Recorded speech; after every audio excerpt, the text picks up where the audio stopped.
maktabni bitkizganingizga necha yil bo'ldi?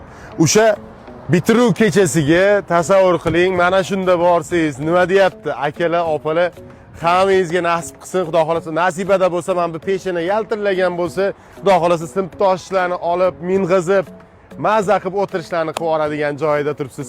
Bu taxo sog'iga qo'yilgan, yutib olishingiz mumkin. Buni yonida 21 общий mashinani o'ynab oraman, ya'ni hammasi bitta o'yinda o'ynaladi. 5 dona Gentra qo'yganman, 5 dona Cobalt, 5 dona Nexia 3, 5 dona Spark. 21 mashinadan birini yutib olish xohlasangiz, mana shu gigant bilan hammani o'zingizga qaratib yurishni xohlasangiz, mana tepada nomer 7962 360 2000 ga Telegramdan salom deb yozing, hammasi juda ham oson. Chek jo'natasiz, ismingiz, telefon nomeri jo'natasiz, bo'ldi. Narxi hammasini tanishtiramiz, ya'ni qatnashish pullik. Akalar, opalar, bundan ham tashqari vobshe ko'p sovg'alarimiz bor. Mana shu nomerga Telegramdan hozir yozing. So'nggi joylarimiz qolgan. Omad taxolik bo'lib qolish imkoniyati hamma joyda bor emas, faqat bizda bor. 3-chi taxoyim bu. Topshirayotgan, nasibangizda bo'lsa yutib oling, omadingizni bersin.